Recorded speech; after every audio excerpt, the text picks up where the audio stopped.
শ্রীমদ্ ভাগবতগীতার অধ্যায় 2, শ্লোক 41 থেকে 50 অনুবাদ এবং বাংলায় ব্যাখ্যা করা হল নিউ বাংলা অনলাইন চ্যানেলের পক্ষ থেকে। যদি আপনাদের ভালো লেগে থাকে তবে অবশ্যই লাইক, কমেন্টস এবং সাবস্ক্রাইব করতে ভুলবেন না। শ্লোক 41। ব্যবসায়িনাং বুদ্ধিরেকা হি কুরুনন্দন বহু শাখা হ্যানন্তাশ্চ বুদ্ধজ ব্যবসায়িনাম। অনুবাদ: হে কুরুনন্দন অর্জুন, যারা স্থিরভাবে সিদ্ধান্ত নিতে সক্ষম তাদের বুদ্ধি একমুখী হয়, কিন্তু যারা দ্বিধাগ্রস্ত তাদের বুদ্ধি অসংখ্য শাখায় বিভক্ত এবং তারা সহজেই বিভ্রান্ত হয়ে পড়ে। ব্যাখ্যা: এখানে ভগবান শ্রীকৃষ্ণ অর্জুনকে বোঝাচ্ছেন যে যিনি আত্মজ্ঞান লাভের জন্য স্থিরভাবে সংকল্প করেছেন তার লক্ষ্য এক এবং একমুখী। এই সংকল্প তাকে সমস্ত বিভ্রান্তি থেকে মুক্তি দেয়। অন্যদিকে যে মানুষ সিদ্ধান্তহীনতায় ভুগে তার বুদ্ধি বহুমুখী হয়, ফলে সে সহজেই তার লক্ষ্যে পৌঁছাতে ব্যর্থ হয়। শ্লোক 42-43। জামিমাং পুষ্পিতাং বাচং প্রবদন্ত বিপশ্চিত বেদবাদরতা পার্থ নান্যদস্তিতি বাদিনা কামাত্তানো স্বর্গপরা জন্মকর্মফলপ্রদাম ক্রিয়াবিশেষ বাহুল্যং ভোগৈশ্বর্যবতীন প্রতি। অনুবাদ: হে পার্থ, অজ্ঞ লোকেরা শ্রুতির মিষ্ট কথায় মগ্ন থাকে এবং বলে যে এই পৃথিবীই সর্বস্ব। তারা কামনাময় এবং স্বর্গলাভে আগ্রহী। তারা কর্মফলের আকাঙ্ক্ষায় জড়িত থাকে এবং পৃথিবীতে ইন্দ্রিয় সুখ এবং ধনসম্পদ লাভের জন্য চেষ্টা করে। ব্যাখ্যা: এখানে কৃষ্ণ অর্জুনকে সতর্ক করছেন যে যারা বেদে বর্ণিত ইন্দ্রিয় সুখ লাভের জন্য আকৃষ্ট হয় তারা প্রকৃত জ্ঞান লাভ করতে পারে না।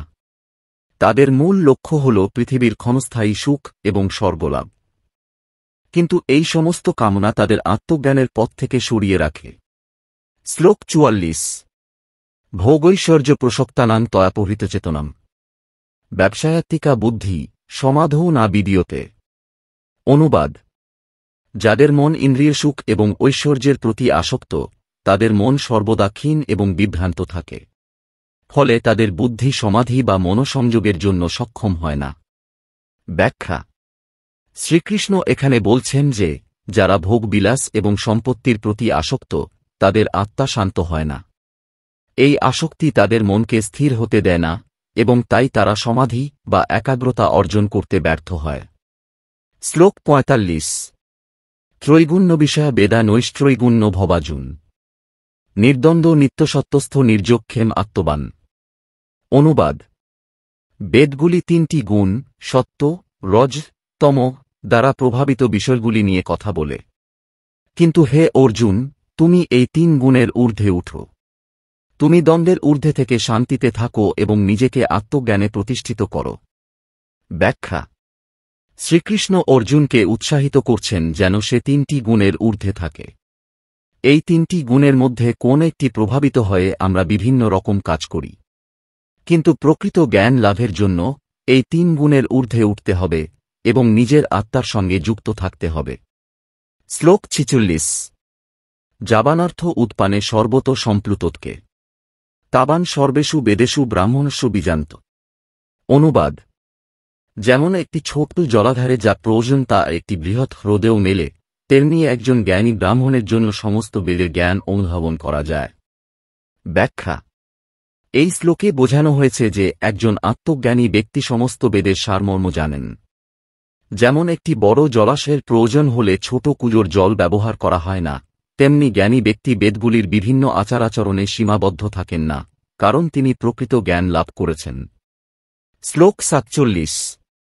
কর্মণ্যেবাধিকারস্তে মা ফলেষু কদাচন মা কর্মফল হেতুর ভূর্মাতে সঙ্গস্ত কর্মণি। অনুবাদ: তোমার কর্তব্য হল শুধু কর্ম করা, ফলের আশা করা নয়। তুমি কখনো কর্মের ফলের কারণ হতে যেও না এবং কর্ম না করার প্রতি আকৃষ্ট হল না। ব্যাখ্যা: এই বিখ্যাত শ্লোকে ভগবান শ্রীকৃষ্ণ কর্মের গুরুত্ব ব্যাখ্যা করেছেন। আমাদের কর্তব্য হল নির্লিপ্তভাবে কর্ম করা, কিন্তু ফলের প্রত্যাশা না রাখা। ফলের আশা আমাদের কর্মের প্রতি আকৃষ্ট করে এবং আমাদের মনকে অস্থির করে তোলে। শ্লোক 48। যোগস্থ কুরু কর্মাণি সঙ্গম তক্তা ধনঞ্জয় সিদ্ধ সিদ্ধ সম ভূত্তা সমত্তম যোগ উচ্যতে। অনুবাদ: হে ধনঞ্জয়, নিরাসক্ত হয়ে যোগের অবস্থায় থেকে কর্ম করো।